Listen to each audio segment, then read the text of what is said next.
busy moms, it goes without saying that we are entitled to our necessary breaks to keeping on with our many expectations of mothering. And me, your host, Flantha, is the mama down to join you for the necessary distraction we all need when life gets too hard, too real, and too much. Join me for an hour of necessary distraction of laughs, cries, and everything in between from adulting, culture, relationships, confessions, and beyond. Welcome to the Necessary Break. I'm your host, Philantha. We have an energy reviving and just real talk with Bree. She is the definition of upholding Black women mamas to live in authenticity and in full divinity. She is the creator of all things energy inducing, and much like me, we love to protect it as much. We discuss how being in her divinity growth has shown her her path of being a boss lady, and it includes her TikTok adventure of Real Talk too. I cannot wait for you to meet her. She is a blessing. She has gone through so much life, and I think that's why we get each other, but we don't see each other enough. I mean, you can call us family, but we still see each other on holidays. So let's open up. Cool. Well, I'm just so excited to be here, and that was such an amazing introduction. Thank you. You are so welcome. You deserve it. I appreciate it. So tell us what you are, what's going on, what do you do with the world? I've only seen a snippet of what you do, but I'd love to know all the behind the scenes. Cool. Well, I'm Brianna. You can call me Bree, as long as it's not Brianna. We're cool. I am an energy reader, an energy influencer. I'm somebody who I like to think of myself as kind of like a psychic activator, because I like to see people recognize the divinity within themselves.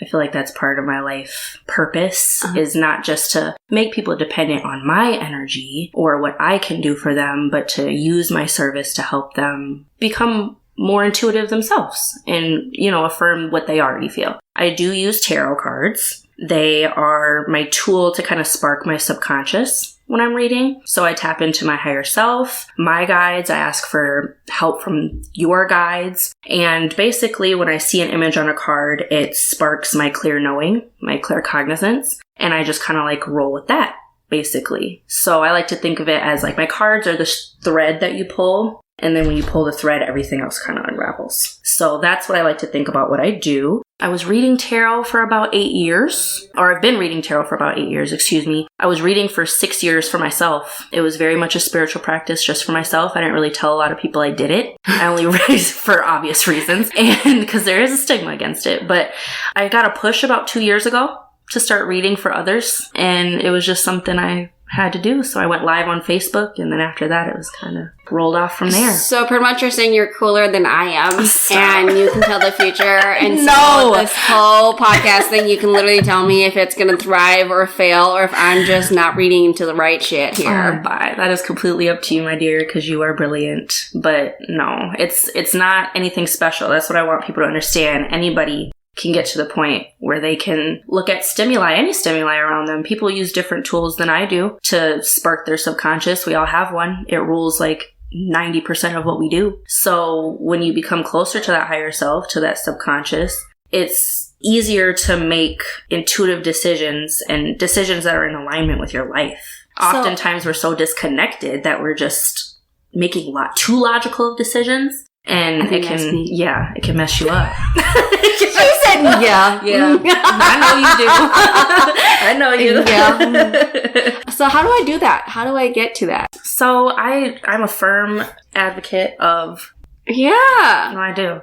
I love it. I think she's going to be such an awesome leader. Yeah. I think she's going to be able to do so many amazing things where I'm just like, yeah, of course. And I love that you don't stifle that. No. You teach her respect, but I don't see you like...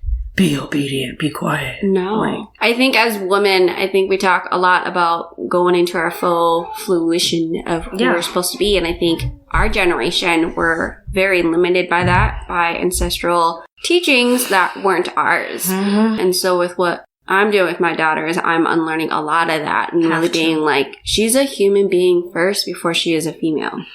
And so no matter what she does, I do not define her because she is a female. I define her because she's a human being. And I think that's the biggest, like, if anything, that's like my parenting strategy. Because it's like, I don't care if you're more active than more girls. I don't care if you want to wear boy clothes, preferably. They're more comfy. I like to wear my husband's clothes. Like, okay, like socks are socks, blue and pink. Okay, take a hoodie from my right. You're not getting in bed. Exactly. It's like before I know it, you're gonna be stealing my clothes and your and you're not your husband's yet, but you know your daddy's clothes, and you're gonna be as tall as they are. So I'm not surprised. So yeah, thank you. I appreciate that. You're welcome. Do you want to continue talking? So basically, how you get more in touch with your subconscious. I'm a firm advocate of journaling. It's probably the easiest way to do it. It's the purest form of alchemy, in my opinion. It's taking things that exist in the ether and you're bringing it into this physical realm. Therefore, bringing what's in your subconscious to your conscious mind. So just making sure you're writing down your dreams when you have them, making sure you're writing down your inner thoughts, how things make you feel. It's just, journaling is just a huge tool for me. It's something I advocate wholeheartedly. Okay, but like when I journal, it's more so like a mind dump. Yeah. So like, how do you go from mind dump to like, these are my inner thoughts and these are my dreams? See, this is where I get too analytical because it's like, okay, what about this dream? No. What is it? What are you trying to tell me? I only had it one time? Now what? Well, that's something I teach when I like tell people how to start reading tarot, is that a lot of people I start to teach, they will ask me like, what does this mean? What does this mean? I'm like, you don't need to know the answer today. And they get so frustrated with me.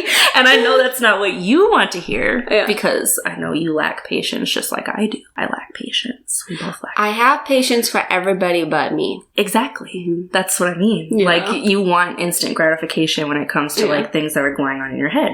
Completely understand it. But that's something that you learn along the journey to getting closer to your subconscious, is that it takes a while to unravel, to get to the level of you're up there, to your higher self. And really, meditation is a huge thing too. And I don't mean meditation just where you're like sitting like, you know, legs crossed. There's different forms of meditation. There's sound bowl healing. There is workout meditation where you decide to fully observe your thoughts. Because that's really what meditation is observing your thoughts instead of being consumed by them. So like my bath time. Right. No, that's a perfect time to meditate, truly, is to shut everything off. And how I explain it to my sister, because she just recently asked me that question, like, how do I meditate? I don't know how to meditate. And I tell her all the time, what I visualize in my head and what I always have when I meditate is a big like movie screen. And I'm sitting in a movie theater by myself. And any thought that comes to me, I let it play out on the screen. But it is separate from me. I do not step into that screen. I do not step into that scenario. I observe it fully and objectively. Are we already doing a reading? Because you're like reading me already. Like, that's how I see them. Yes.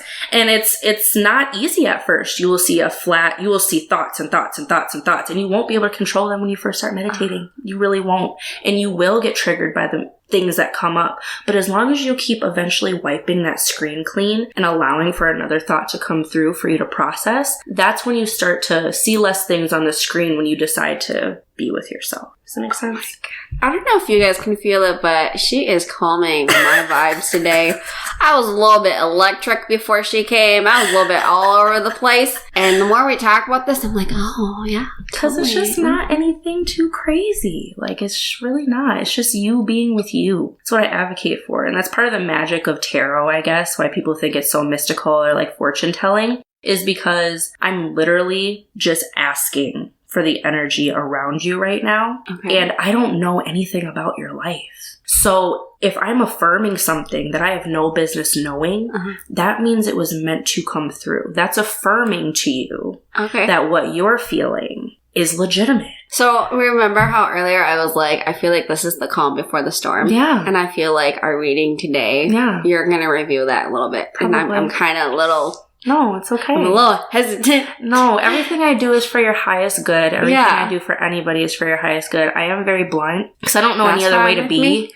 Like, you know, you've had a reading with me before where it's just like, I just kind of say what I want to say. And I think that's the best way to do it, though, because I think when you ask for a reading, too, you also have to realize what you're asking for. Yeah. You can't be asking for a sugar in the top. Like, why would you want that reveal if the reveal is going to be something that you can't It doesn't make any sense. And that's a huge subconscious block. Mm-hmm. It really is. Like wanting to control the message that comes to you or wanting to deny what you subconsciously feel. Yeah. And that's why I tell people all the time, I don't want to see your face all the time. Like I like reading for people, but I like to have a steady stream of new people. I don't want to see the same people over and over again because in all honesty, with the tools I'm giving you and the information I'm giving you, you should take some time to marinate on that. You should take some time to apply it. I did. I saw you a year later. Yeah, exactly. Where it's like, take some time to really digest what I'm saying because everything I'm saying may not apply in this current moment either. But when it happens, you'll be like, oh, that's what she meant. Mm-hmm. And you're more prepared. That's all I want for people. And I want you, if I bring up something that you've intuitively been knowing for yourself in the future, when you have that same intuitive feeling about something else, I want you to be confident in the fact that you can trust in that. Yeah. Because I affirmed it for you. And I think that's probably why I keep coming back for it too, because you do that without having said those words. Exactly. That's what I love to do. I love to do it. I love opening people up to themselves. So tell me how you are the boss lady that you are now. Like what are your, like how did you get here? Because I know your readings are such a success. And I know you've also been transitioning from corporate to doing this full time. Yeah. Like what is the thing that makes you go, yeah, I got this? I just think because I know my gift is real and I can trust in it. Mm-hmm. And I can trust in myself to provide for myself and my son. Mm-hmm. Doing this, it's just going to take some time to fully transition because like you said, I was in a corporate environment. Mm-hmm. It was very rigid for me in my personality.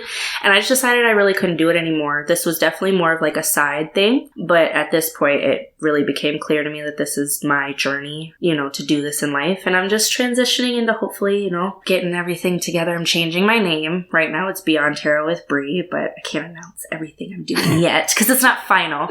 But, it'll be out there soon. And I'm looking forward to really stepping in to my light. And being seen. So this is going to get aired beginning of February. Yeah. How do you feel about that? I think that'll be very doable. Okay, so if you feel the need to reveal what else you're doing, I mean, I think you'll be in great timing at that time if you feel that is something you shall. I feel so ill-prepared. Like, that's the Capricorn in me. Where I'm like, I don't have everything perfect. I can't announce it yet. Well, that's how I feel. This is mid-season here, and this is filming it right before the new year. And so I think you guys can kind of feel we're a little bit anxious for new becomings of who we're going to be. No, we were just talking about that, how it's like when you know it's going to be a success and you know it's going to be big and you know what it's going to be because you've had your intuitive hunches about it and you, again, can trust that. It's just when you're a private person and you like your space, and I'm very energetically sensitive, so it's like, I don't know. And I think that's why TikTok works for you, though. It does. Because you give what you need there, and that information can be recycled over and over again. Yeah. And I don't know if you've done, TikTok lives, but I feel like... I have to. And that's a huge thing I've been gearing my energy up to do.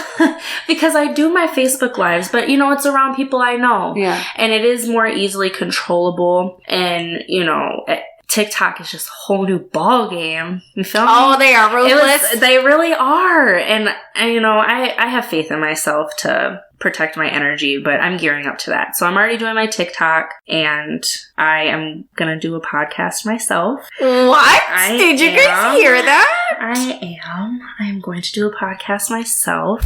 My beautiful cousin here says she's going to let me shadow her, and I'm so excited because... I have a lot of questions thrown at me all the time about spirituality, about what I do, about how to get started with what I do. And it's not easy to get that information out to people, even in a live, where you have to think what I do still has a lot of stigma around it. So a lot of people don't even want people to know that they get a reading from me. They don't want people to know that they're inquiring about this. Yeah. And so I get a lot of inboxes of really great questions, and I just want to kind of bring that to the masses in a way that they can do it from the privacy of their home and have a more intimate relationship with the information. I feel like you have such wealth of knowledge, and because of what the 16 minutes that we've been speaking about already, I'm already envisioning just how-to of episodes mix in with just Bree being Bree and doing live readings, because even if it's not with somebody you know. It could be somebody that you just do right there. Right. Where you instruct, like, this is what we're doing and these are the readings. People love to listen to that stuff. I mean, that's how you warm them up to be your clients as well, too. To say, like, this is what I do. This is how I read. This is my voice. For sure. This is my tone. This is how I do a clearing. People love hearing that stuff. So a little bit about my podcast is, like, this is just a break for any mama that just needs it within the day. Like, this is something that you can keep up with without taking more time out of that. Right. And I feel like your topic, this is why I wanted to bring you on, because who doesn't want to hear someone like you talk on here? Because what is readings? What is all that? And I feel like you've given me so much knowledge. And girl, it's only been like 20 minutes. Well, I appreciate it. Thank you. I told you I can talk. Yeah. I told her before this, I said, I don't have all the answers, but I can talk. And I said, that's pretty much your intro to what you say on your podcast. Mine is like 3 sentences long. So, did you want to do a reading now, or did you want to do it after the Q&A? After the Q&A would probably be good. Okay, so I have to know. Yeah. Okay, then gotta get into the meat and like the juice of it all. I love the juice of it all. So one of them is called happy hour. So this is one thing you gotta get off your chest. A personal work pet peeve. I know you got a lot of them. A daily task, annoyance, something that you hate to love, or like a guilty pleasure. Since we all know what you do is the guilty pleasure to lots. I smoke a lot of weed. I do. I do. I love it. You know, I dealt with anxiety a long time. I have an anxiety disorder. And medication works for a lot of people. It just did not work for me. The adverse effects of it were too much for me personally to deal with. Yeah. And I've been able to manage it really well with Mary Jane.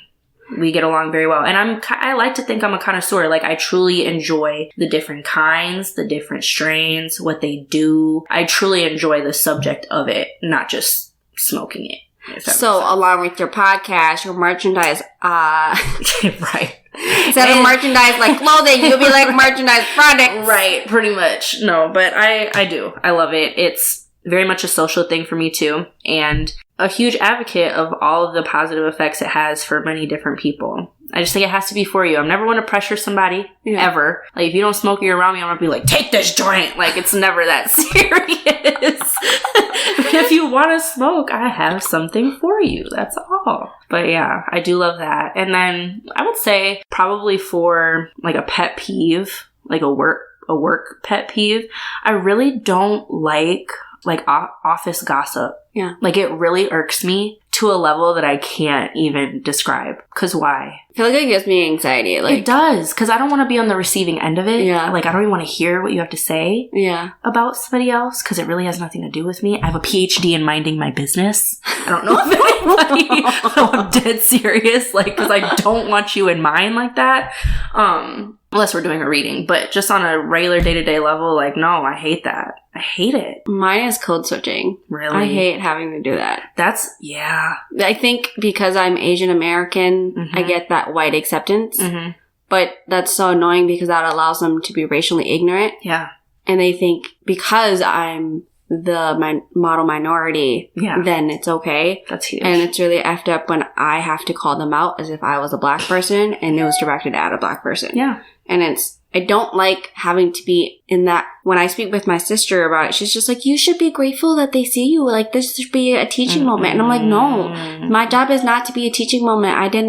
No one hired me to be a racial advocate for just making people feel comfortable. I ain't even HR. Am I getting HR doesn't even get it. Right. Like, HR is just like, what do you mean? And I'm like, right, because all of HR, y'all are all white. Why would you get it? And at that point, it makes me a little anxious because it's like, you don't get to say that just because I'm, in your mind, white acceptable. And I hate because I come from the background, I lived and grew up in the hood. Right. So I get a lot of that. And so I befriend a lot of friends who, I think just when you're a person of color and you're in the room with another person of color, y'all get it. Yeah. Without said, like, y'all get it. Y'all know that as soon as you get in the car, y'all are not the same person. No. So those are probably the best conversations and y'all ride together to like happy hour and stuff. And as soon as you get out, y'all get back into that like work form. But I truly hate it because no white person would ever understand the strain that it takes on my mental capability every single morning. And this isn't even doing my job. This is just to obtain having my job. And right. And then it just makes me, sure, when I started out in corporate, I was like, this is great, I'm doing it. But now it's more so like, how annoying. And so it's really frustrating when I do get a new job, because it's like, I've been told, like, wow, you were so chippy in your interview, like, your first day. And I'm like, what'd you expect? It was an interview. Were you your best in your interview? No, I was another number to you. Right. So when it comes to me, it's like, I'm a little bit too real for corporate. Girl, you don't have to tell me. And it's like, you also have to learn, like, when you can say things and when you can't. Mm-hmm. And parking lots are usually when I'm like, you want to hear something? Meet me at the parking lot, because then I can say something, and you can't be like, go running to HR, because what you said was racially inappropriate, and HR just won't even get it. But the fact that I have to tell you, that's exhausting. Yeah, it's exhausting. Like, I told my husband this year, after everything that's happened, I said, I'm so tired of being the educator. Why is it my role to educate them about me and my normalcy, even though I come off and I talk white? Like, I don't get that. And it's like, the expectations of me talking white is not acceptable for you to not accept my reality. And what's worse is that they put a color on the way we speak. Yes. Which is wild. Because I've had so many people tell me, like, you don't speak like a black woman. I'm like, what is speaking like a black woman like? And then they just get stuck.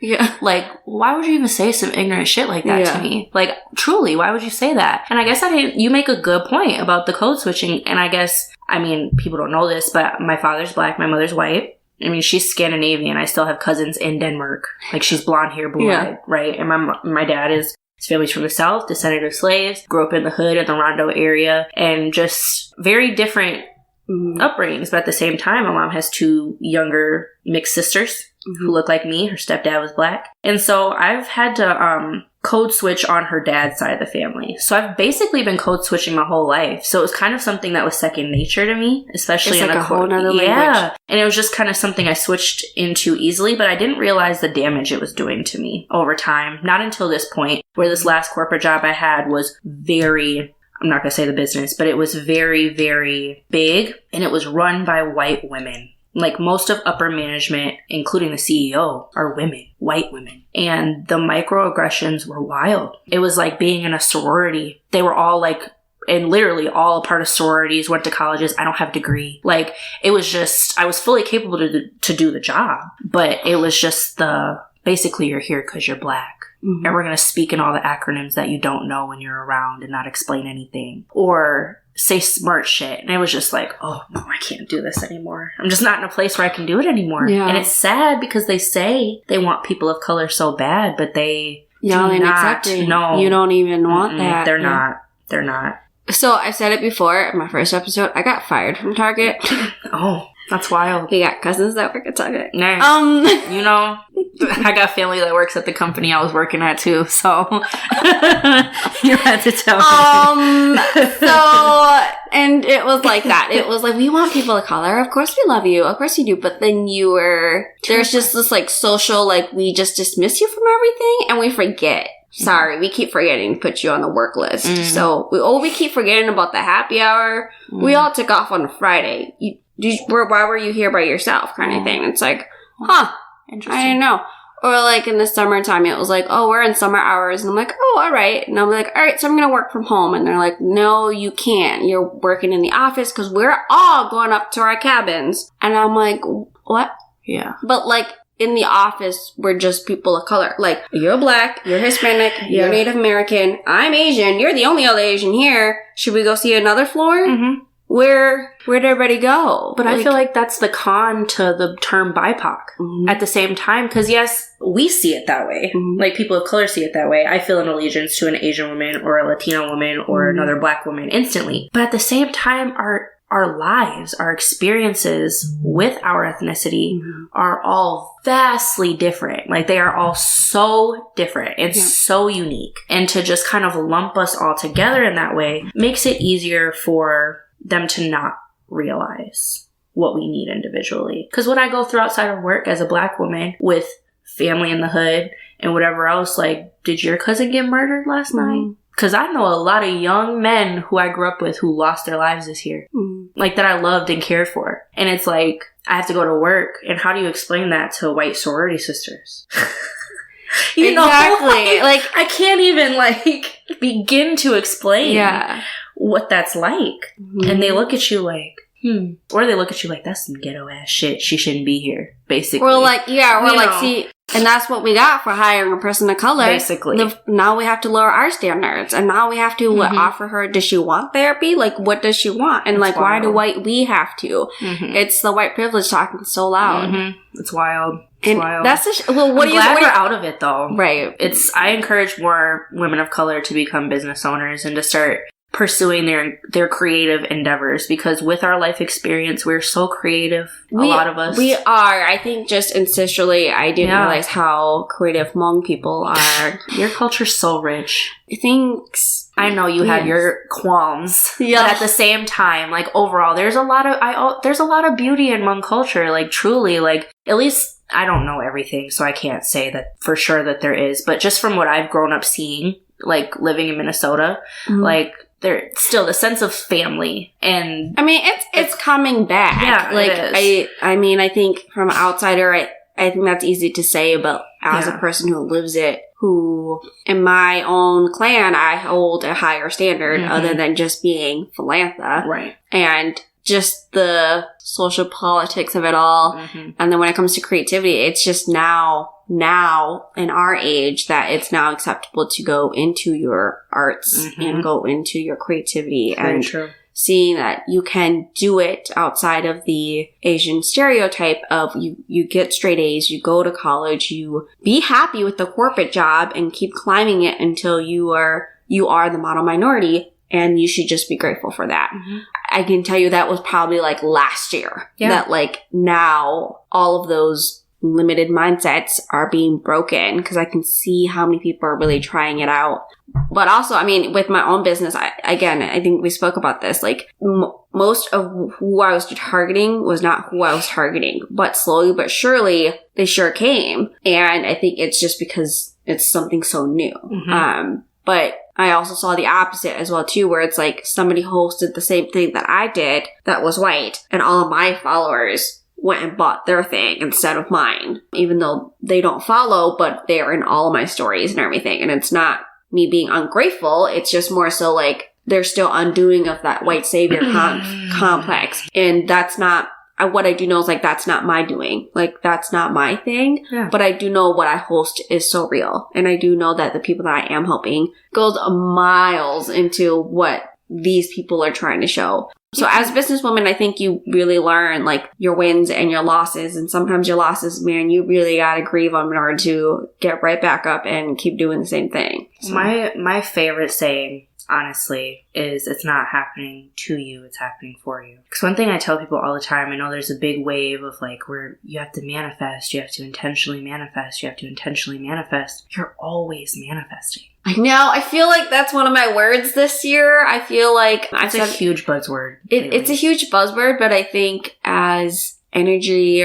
readers who are a little on into that stuff, I think you get it. I think it means something more, and I think it's more than just, you can't routine it out. It's something that's always coexisting. And for me, I feel like me tapping into that, I would just love if you could be like, Flatha, this is how you tap into it. This is how you do it, because it is happening. You just need to get there. It's so hard. It's really, the foundation of it is trust. Trust in yourself. Trust in what's happening. And I know that's so cliche, but I tell people that all the time, where if you just trust that you are truly in control of your reality, which that's a part of the shadow work, boy, is realizing that the fucked up shit that be happening to you is your fault.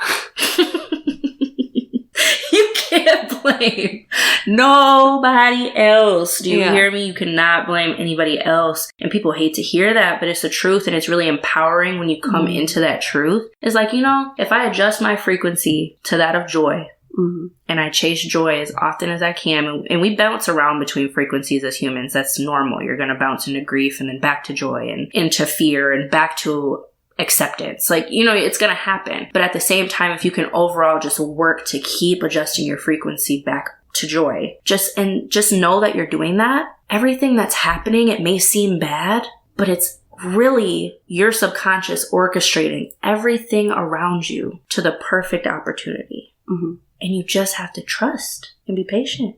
It's coming. I really hope so, because my manifestation is all about money this year. So, And that's the problem too. I'm going to tell you, because money is a frequency, right? And often we've been trained to look at it as a physical thing or something separate from any other frequency. And it's not. Unfortunately, it's kind of a lower frequency than us. So unintentionally, we're reaching towards a lower frequency. Yeah. And so often we see it not working out the way we want it to, and we're intentionally just manifesting a specific dollar amount. Mm-hmm. Really? That's why I keep going back to joy. When you try to manifest joy and you just focus on the things you want to do, just focus on the things you want to experience, just focus on the things that you want to see, feel, touch, whatever else. And if it brings you joy and you simply go for those things, the money will come to support it. Okay, the amount, I didn't do that. the amount you need to experience the amount of joy or the experience that you want to experience, the money will come. Mm-hmm. It will. I realized that when I was trying to manifest specific dollar signs, how am I gonna say, like, I'm gonna manifest this money and then I'll be happy and then I'll be able to do anything I want? Money likes to be told where to go. Mm-hmm. So if I don't even know what I'm gonna do when I get the money's not coming. I feel like we're already doing a reading because this is everything I've been talking about. No, it's hilarious because while you were talking about, like, I feel like I need to release control or, like, expectations, I get messages for people, like, days even before I have a reading with somebody. It's wild. I have to write them down because they'll come through at night or in a dream or whatever else. And I actually got for you last night a release of expectations. So that's why I was, like, grinning when you said that, because I feel like it blocks your creativity. Oh my God. You're thinking too much. You're thinking too much about what is going to be of monetary gain. I want to say, as much as you go on that, it's just more so on the business line. Yeah. For me, it's more so monetization gain in that I want to feel my success, but success and happiness and fulfillment, and have these experiences and be able to complain about how amazing they are, because everything that I have now, I complain about how great it is. And I know that sounds a little bit backwards, but it's like I would want nothing less than to be able to complain about how great my life is. Mm-hmm. That is my only biggest worry, because there were times where my worry was about food, when my worry was about when the next dollar was going to come, when my next hour was going to come, when the day is going to be over. Like, those were different kinds of mindsets that I couldn't afford to have. Right. And as I know it sounds bougie as hell, I'd love to be complaining about my bougie life now. Like, that is my only biggest worry. That is the only worry I want to have in this world, because I've had such worse than worries of where it literally was like a lifeline scenarios. And so that's my version of generational wealth that I'm building for myself. I want to continue attaining, worrying just about my big shit that's happening to me. Like, I only want my big worries to just be about complaining about having a big life. For sure. And I think that is where I'm trying to be at and continue attaining. So, I don't know. I feel like you're reading me without us even I can't help it. It's so bad. Yeah. I was like, why does it feel like we're like, you didn't pull nothing out yet? It's so bad. That's why I tell people, though, like, the tarot is just the tool for me. Like, it's just the thread. And at this point, I took a year off of doing, like, personal readings for people. It's because I felt like I had some development to do with my gift, and my guides gave me a clear halt. And people were really mad because I was on a roll for a minute. You were. I was like, get it, girl. Get it. Yes. But at the same time, I had some developing to do and some trust to find in myself. Yeah. And I found it, and I barely use the cards as much anymore. Yeah. It's pretty wild. It's really wild. It's great, though, to see the progression in yourself. And that's something I want you to, like, realize is a gift.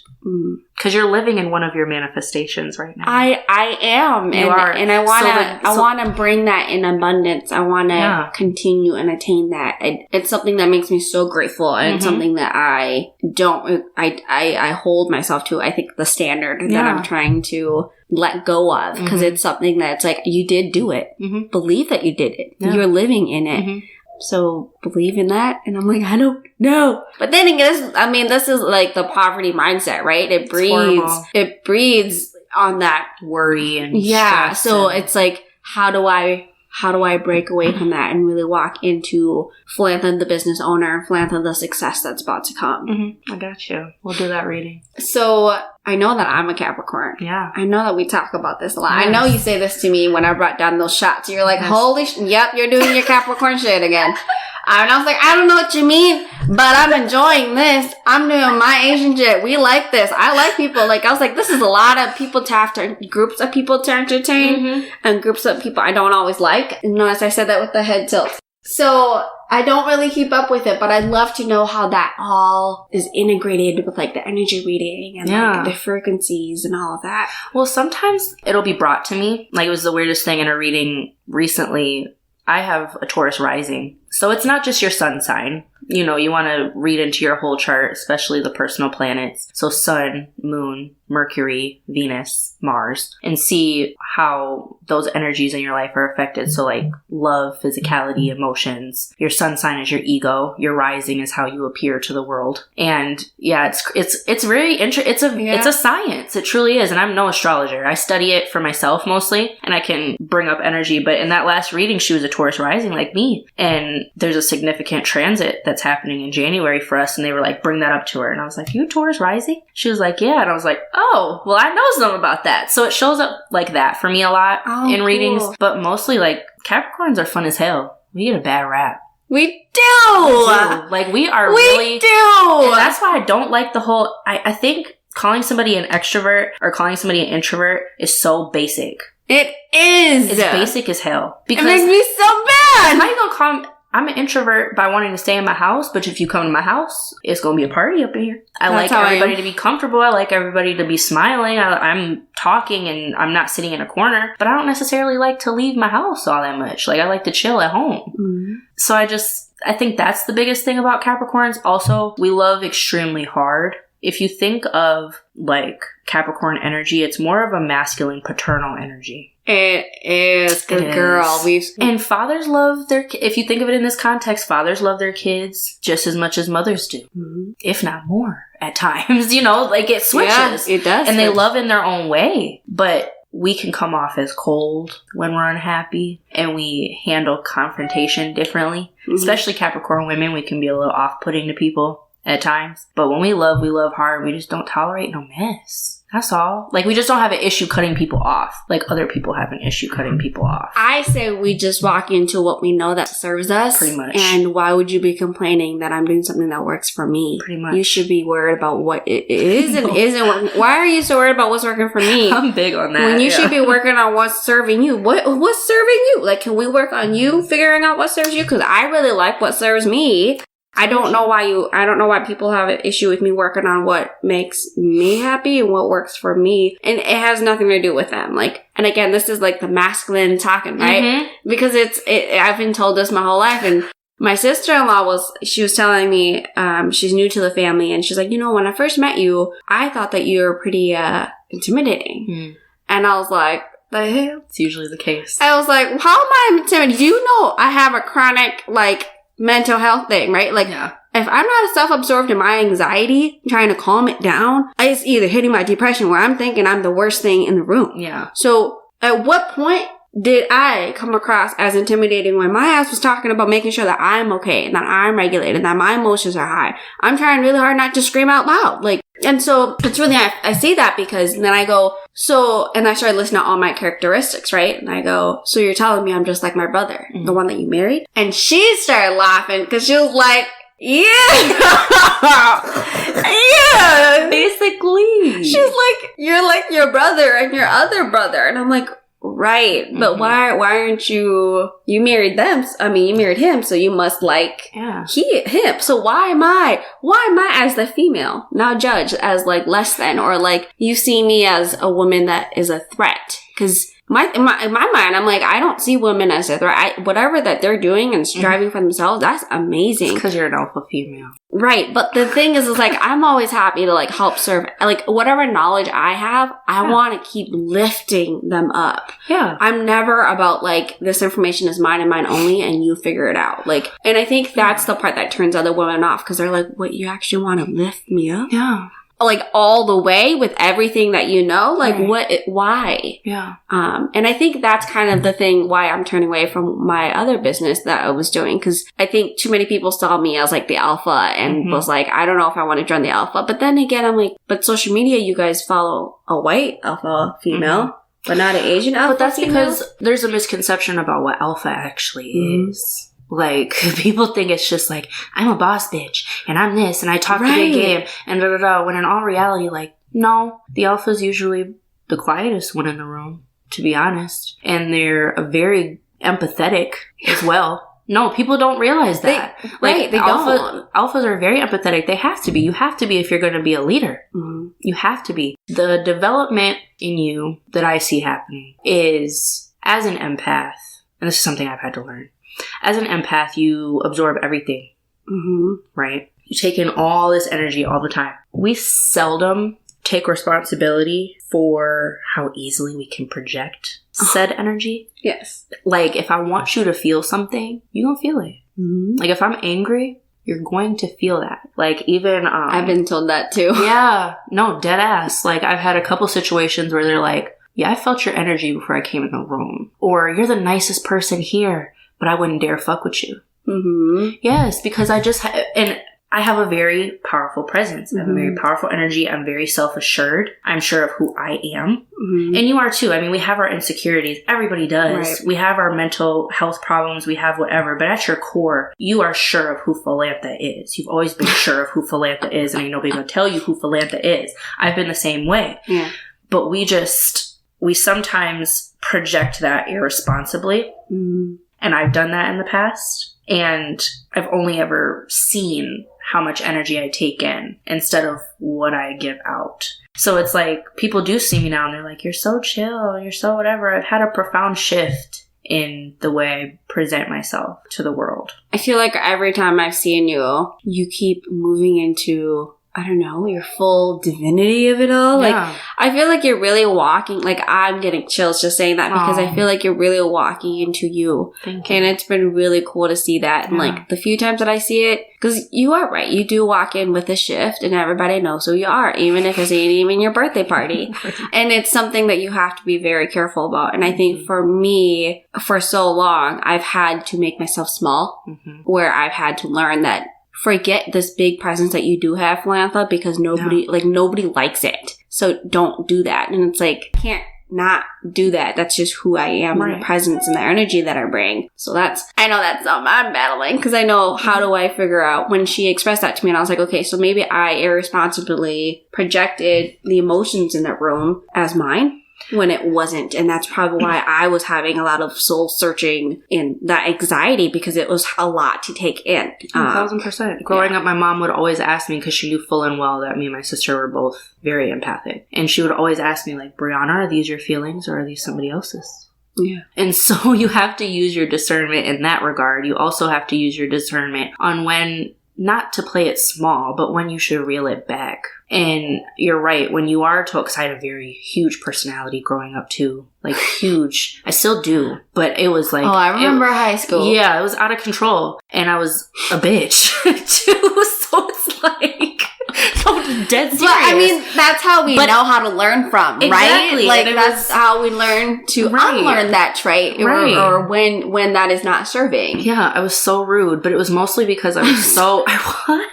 It was mostly because I realized now I was reading the fuck out of people all the time. I didn't quite realize how in depth I was reading people. I just knew, like, I don't fucking like you. Get away from me. Like, you know, it was very immature way of handling it. Like, it was super immature. It's like, did we live the same high school? Because when I won... But we were always cool as fuck. That's why I was like, yeah. Hell yeah. She's cool as hell. Because it's just, I don't like people who beat around the bush either. I hate passive aggressiveness. Yeah, and I think one thing I've learned is how to guide that. Yeah. To kind of, like, kindly be like, hey, I noticed that you're saying that. That's, like, confusing. And then stop. Because as soon as I say that's confusing, that makes them go, yeah, I am being passive aggressive. Or I'll just very calmly be like, what are you trying to say right now? Like, I just want to know what you're trying to say. I'm trying to understand better because I don't feel like I'm getting the full picture. Yeah. What I usually end up saying is like, do you want to continue saying more about that? I'm listening. Expand. Yeah, it's like you have my full attention. You obviously want it, if something's agitating you and you want my attention, that's okay. Yeah. I'm allowing that to happen. And Yeah. I think it's so funny when I present that, because then you see a shift in them, like, huh? What? You read me? What? I sure did. I was trying to get your attention. Yeah. I didn't know how to say it, and now you gave it to me, so I don't really know what to say. I think that probably came with you being a mother, too. Mm-hmm. That came for me, especially with being a mom. Mm-hmm. Where it was like, yeah, I know, I saw that. I cannot be... Because really, it's an energetic leak to let people influence your energy so much. It really is. And when you have a child, you just can't afford that. No. Like, at all. So anything that's not serving you just has to go. I say it all the time. Like, it was a birth, a death, and a rebirth all in one situation. Like, not every woman wants to be a mother, but for those that do and are, I know they understand, because it's really wild how your view of the world just completely changes. Mm-hmm. I mean, I was with my child's father for 11 years. I mean, as long as you and your husband, my cousin, have been together, we were together too, really. And it was about 4 months after I had Jalen where it was like, yeah, this isn't working anymore. So, like, it was a very stark realization. I was hyper aware of everything that was depleting my energy and adding to it. Mm. It was like overnight. It was pretty wild. I'm glad you had that own reveal for yourself. Oh, I had to. And I think it comes in different ways. Like, obviously, everybody's going to realize different things, but I think that was probably huge for you, just realizing, like, oh, I can't even afford to get this angry anymore. Like, I'm just going to remove you. Yeah, that's why I said earlier, I have more patience for others than I do for myself, because I've learned, like you said, I've always been true to me, so I know what works and what doesn't. And with Parker and I've had conversations where I was like, I'm not mad, I'm not sad, I'm not frustrated, slightly disappointed. I'm going to sit in the disappointment. This is what disappointment looks like. Mm-hmm. That doesn't mean I don't love you. Right. And it would be his uproar reaction to that, where I was like, what's going on there? Because I'm not mad. I'm not sad. Mm-hmm. I'm just disappointed. Yeah. I'm allowed to be disappointed. I don't know, 20 minutes? Give me 20 minutes. Right. And then I'll come back to it. But you seem to be really upset that I'm disappointed. Right. How can we have that conversation? Right. I know how to give that space to others, I think, in the same way that you've learned, like, what is yours and what isn't yours to listen in, give space to, and retreat back to. And that's one of my biggest lessons I've learned since Parker's been home, because cohabiting hasn't been... Okay, so when he came home, everybody's like, how are you? How is he doing? How is he settling in? I was like, how am I doing? How am I settling? I'm not doing so well. Do you want to drop off some meals? That would be great. Yeah, how is he doing? He came home to a fully new house with he never had to lift a finger. Yeah. What is he doing? He's learning the routine. Yeah. He's figuring it all out. He's not the one defining shit. He's not the one going to swim lessons. He's not the one trying to figure out, we don't have half an hour, we have 15 minutes, and everywhere we go, we do need an hour prep just to leave. That's me. How am I doing? I do it well. Yeah. Do you want to be a support other than just my twice a week therapy sessions? Like, I'm happy to. Do you want to drop off meals? Please. Do you want to send me gift cards? Please. I'm accepting. And I think it's so funny when people are like, wow, you're really struggling. I'm like, maybe because nobody else, like, I know I come off that I have things together, but I promise you I'm human. And that's part of our issue, girl. And I've had to do that this year too. Because, the pandemic's been rough on everybody. Mm-hmm. It really has, for a lot of different reasons. Mm-hmm. And asking for help ain't easy. Yeah. Well, my thing when Parker was gone was my mother-in-law wasn't very, like, she was always like, I want to help, I want to help, I want to help. My thing wasn't like, this is how I need your help, because I was so busy just living in it. Mm-hmm. And it wasn't anything personal. It's literally like, I'm doing this all by myself, and I don't know other than waiting for 8 o'clock to come. Yeah. So if I left you on red at 8 a.m. and I don't get back to you until 10 o'clock, I promise you it was not personal. It literally tells you I was just trying to survive that day. And I gotta keep doing this for 320 more days. Yeah.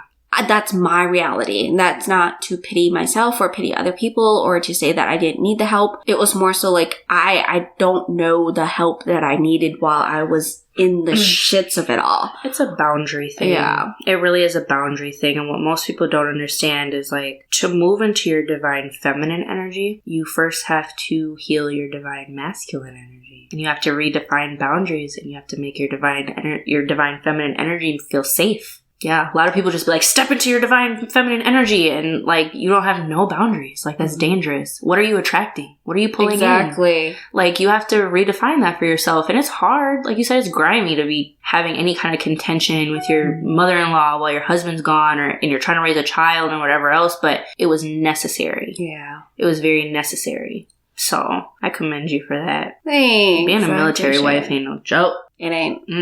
You lose yourself, you birth yourself, you do it so many other times. No, shit's wild. And if Parker was here, he'd be like, yup, she did it. Because he better. She did it. Because you held it down. You got a good one. Yeah. I don't know if we're going to do it all over again, but, we'll figure it out. We're going to discuss that later. Whenever the time comes. So we didn't really get through any of them unless you wanted to go through more questions. You can do whatever you want. I do want to know. I know we've talked a little bit about relationships. It's like this bit is called the hell no. So like it's things that are just a hard boundary for you not partaking in, whether that's intimacy, life lessons learned, playfulness, body part, or partner habits. I have to have sex.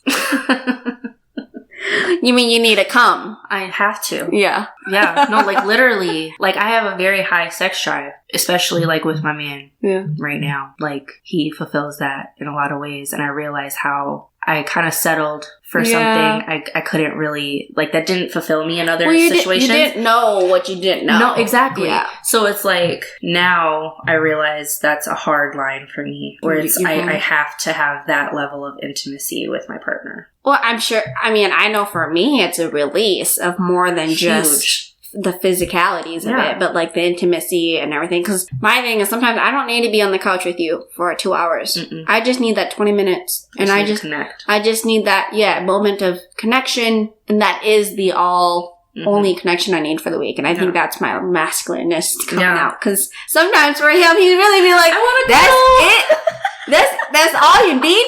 What about round 2? What up tomorrow? And I'm like, I don't know. I was good. You did it good. So you're good. I'm good. That's funny. It was good practice. No, so he can't tell me no. Don't tell me no. Okay. When I want, that's the thing in our relationship though. Like, and I'm down for that. Yes. Like, I'm down for it whenever. Like, all the time. So, that's a huge red line. And I feel like it's so healthy, too, though. It is. Because I think, in so many ways, it releases a lot of things without saying a lot of words. I'm not good with my words and emotions. Right. But, like, even if it has nothing to do with y'all, even if it's just your day or your work day, something about that sexual release is so necessary. Yes. We have so many hormones all the time. And I always feel like it's an emotional dump. Parker hates that I say it like that. But it is sometimes. Because he's like, okay, you're less bitchy. Is that what it was? And I was like, yeah, just like how you sometimes get your testosterone build up. We get our estrogen build up too. And it's a lot because you can see us so winded through the emotions. And just a session takes care of that. So I think it's a win-win. And I think this is the part of sexual health that nobody taught you when you were like 10 and 12. You know what I mean? Well, especially as in my family, I'd like to think that, not all parts of my family, but most parts of my family are kind of conservative around the topic of sex. Y'all are. Yeah. Especially the show. I don't remember. But no, for real. They are. They're more on the conservative side. Like, I would never have like a wild ass conversation like that around them. But honey, I wouldn't know. I've never been invited. So I can't stand you. You are so funny. Oh my God, that's hilarious. But no, it's just not something I would ever just bust out and say in a family gathering. But I think that kind of like suppressed it a lot growing up. Which is why it's like... Did you guys do church too? No. Oh. And that's the thing is like, there are certain people in my family who are very religious. My parents and my household was not, but we were always influenced by that, if that makes sense. So it's like, we didn't go to church. We didn't like pray every day, or I've never thoroughly studied the Bible or anything like that. But as far as just being open and wild about controversial or private topics was just not something that was like done in my family like that. And I think as I've gotten older, they just be looking at me like, I'm like, no, I need some ding-a-ling in my life. And they just look at me and they're like, what is wrong with you? I'm like, look, it's just what it is. I'm going to have very open conversations with my son about it. I'll make sure he does what he does in a safe way. Yeah. And it's like, I mean, my parents were open with me about sex, but again, it's just not that sense of sexual freedom. Yeah. It's what I want to give to my son, not in an irresponsible way, but like for him to just feel empowered in his sexuality as opposed to something that has to be like shushed about or kept under wraps. Yes, and I think that's where it's easier that you have a boy and a girl. Oh, it's so hard with girls. And that gives me chills. But like as Park and I talked about it, I'm surprised he is as open as he is because we talk about like, would you be okay with her walking around topless or all of that and stuff? And he's like, yes, her house. Yeah. But if there's a mailman and she wants to go outside, I'd be like, put on a shirt. Mm-hmm. And I'm like, okay, I'm glad that you feel comfortable in that space. Because he's like, I will never sexualize her body, no matter what her age is. Yeah. And I would never make her feel uncomfortable because I am the man walking in the room. Right. And I'm like, oh man, that is so sexy to hear come out of your mouth. Because he's like, is it a little weird? Yeah, but then again, my dad walked around with like short ass boxers and we all saw his stuff and we never, you know what I mean? He's like, it was never like a sexual thing, you know, and I'm like, I'm so glad that you are her daddy because you are going to be, I feel bad for the son-in-law because he's going to be a lot like you and you're not going to like that, but it's also because you set such good standards. And we talk a lot about giving just her privacy names already because the rates do start as early as 2 years old. And being a female of color, the chances are even higher. And so it's like we are aware of that and she does know all of her body part names. But when it comes to her sexual health, I'm all for it. I did do pararomance for a while. I'm all for that. And because that is so important, all the nerve endings and how to serve all of that. Like, I know when I get real angry, you feel it down there too. 1,000%. You can't deny that. No. Like, it's makeup sex is a thing for a reason. Yes, exactly.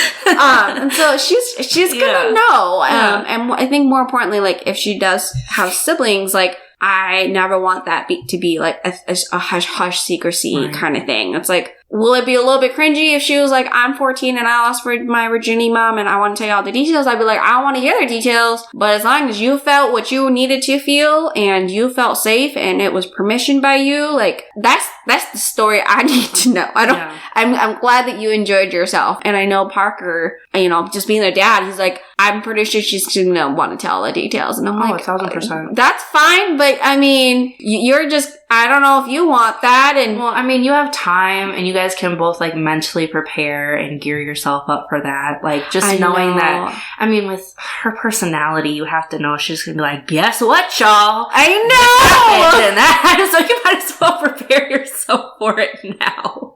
And not trying to define her too early at all. But at the same time, you can see like she has a spark of her where she just doesn't hide much. No. And it's fine. And she's real honest. Like she'd rather be on the honest side and don't even care about the consequences because she knows it ain't coming. Right. Because she knows the honesty is the policy here. Mm-hmm. Yes, we do have a lot of time, but that's where I'm grateful for my friends who do have older kids now. And they're like, just let them know that you got to prepare your face and then release the info. Basically. Like, just you can be the friend and you can be the parent. Those can both coexist. Right. Because you don't ever want to just be like, that's where you create the secrecy. No, I'm in trouble. My son's a damn flirt. Flirts with every woman that comes around him. Like, down to, like, the eyebrow raises, like, hey, how are you? I'm like, boy, put your eyebrows down. Yeah. What's wrong with you? So it's like, I just know. He gives all his daycare ladies kisses and hugs before he leaves. And they just all gush over him. And it's just like, boy. So I just know I'm going to have that conversation. Yeah. Like, early. And at the same time, being that I have a male child, it's like, are you gonna have to know how to like please a woman? Mm-hmm. Like, you're not just gonna be out here using women's bodies to masturbate, bro. Like, we're not having that. So it's like I'm a woman first, okay, before I'm your mama, and I need you to know. Mm-hmm. Yeah. Okay, so this last one here, and then I think that's our hour here, which is called First Impressions. What's one thing that people misunderstand about you that is just like so not you? Mm-hmm. Even though I read energy and I get all up in people's business when they pay for a reading, I do not like when people are all up in my business. You're like, it's one way. I did not pay you to know my business. And I won't say it's like energetically one way, because I'm very open and I'm very vulnerable. And I will share my personal life experiences if it relates to what we're talking about. But just like in general, when I'm not reading, I think people mistake that for I'm just an open book about everything in my life. And they just assume they can ask me anything at any time. And I'm like, that is really invasive. Like, why are you asking me this question? But it's like, I could understand why people probably think that way with what I do. Because I am very energetically open. I have a lot of love for everyone. You do. I really do. But don't ask me all the personal shit if I don't just, like, divulge it. And I don't ask people personal questions just off a whim either. Like, just out of respect for my boundary. Like, I won't just sit there and ask you 21 questions about very personal things. Some people are very much like that. Yeah. It makes me uncomfortable when I see somebody questioning someone else and I'm like, really just ask them that? Like, what are you doing? Stop. Well, I'm sorry if I ever did that. No. I'm an open person and I feel like I've always been that way though. Like, and, but I mean, I get what you mean. And I think I've also seen you like elevate your privacy as a means of wealth and not a means of like lack of love. No. And I'm surprised you worry about that because you do it so well and so seamlessly. Yeah. And as much as you say you're not good with words and stuff, like you are, you're eloquent and you are put together. And I know that's exhausting for you, but you carry yourself well. Thank you. Don't ever doubt that that's not coming across that way. I appreciate that. And I think mostly for me, it's more so if you were to catch me in an extremely emotional state in moment, I'm not eloquent. Yeah. At all. I can't find the words. I stutter. Maybe that's what you do say. I'm stuttering. I don't have the words. No, I say that all the time. Yeah. Like, I can't even find the words to describe my emotions when I'm in an extremely emotional state. So I just kind of like shut down. And that's something I'm working on because I'd like to get better at communicating while I'm in those states. But usually I will take a minute and then talk. And that's something that my man has taught me a lot of now. It's your man, huh? Yeah, he's dope. He's dope. See, now I want to see a picture of him because I feel like you will see. I will show you. He's dope. Okay, he's dope. He's awesome. He's very mature and he's taught me a lot. I feel like you're happy and you're balanced. No, because he's a very masculine energy. Yeah, but I think it's also, honey, you gotta welcome it too. And I feel like you're welcoming this because I'm sure you've had a little fun time. Yeah. And you're kind of like, I like this. I like this from me and I accept this. I feel that from you. Yeah, 1,000%. Just the way you talk about him. He makes me feel all womanly and stuff. Like, because I'm such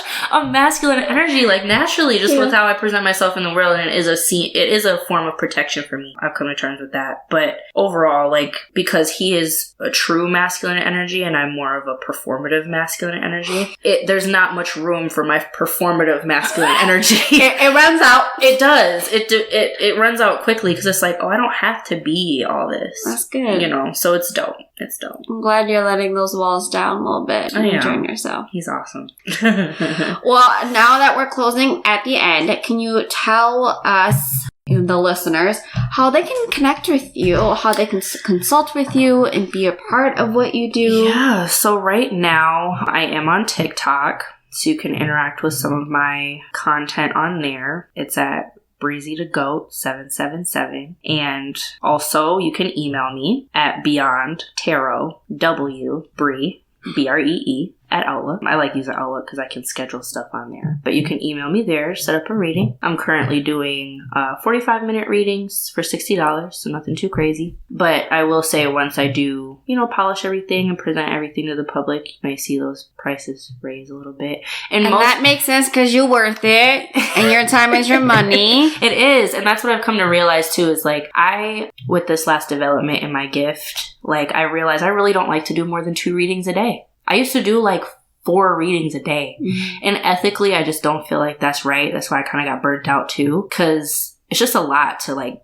dive into this energy, clear it. Because I will clear energy after a reading. Like I don't play about that. And it's just a lot. So it's like I need to be able to sustain myself. Yes, you do. Like if you want a reading, you have to support me in the way I need. So that's just where I'm at. But it's exciting. I do plan on getting very serious about my content creation on TikTok, revamping my aesthetic and such and presenting something that I think people will love future here. So I'm excited. I'm excited for you. I think you are just tapping into who you're supposed to be. Yeah. And it's so cool to have seen that, because I did not preface this before, but we keep saying cuz and stuff because she is my husband's, like, they're the same family clan-ish. And they're like through marriage. Yeah. Is that correct? Yeah. And now me and her are cousins through marriage of marriage. Yeah. So, and the funny thing is we all know each other because we all went to the same junior high. Yeah. And then, did you go to Central? Yeah, you went to Central. And then we went to the same high school. Oh my God, now you know where I went to high school. And my husband went to a different high school, but obviously they saw each other. So we have lots of funny stories. We see each other often, or now she's finally coming around a little bit to them reunions and stuff. Mode, bro. All of y'all were in hibernation. We had to carry the weight for y'all. And I wasn't even in the marriage.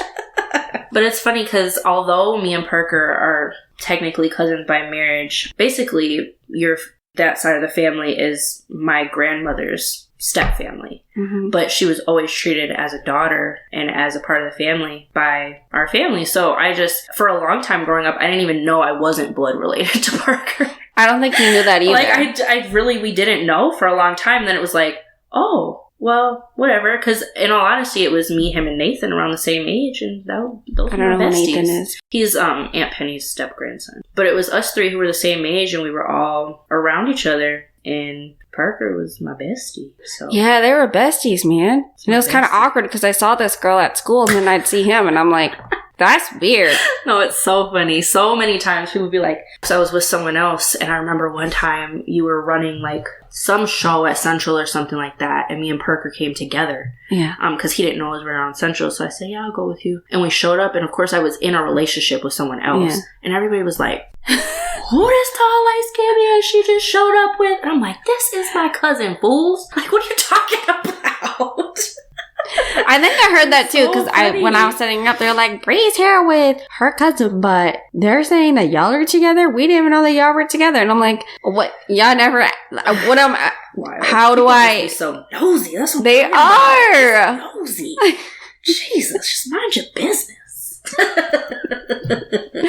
Alright, I'll leave it at that. Thank you so much, Bree, for joining me today. You are making my podcast a bigger thing. So I thank you for agreeing, and thank you for showing up, and thank you for giving us such a insightful episode. And I know it was gonna be one of the good ones. So thank you. Thank you. Thank you for joining us on this week's episode of The Necessary Break with your host, Philantha. We love that you enjoyed yourself with this episode. Send us a voice memo of your favorite moment, write a 5-star review, and click subscribe to be the first to listen to the next episode. See you next week.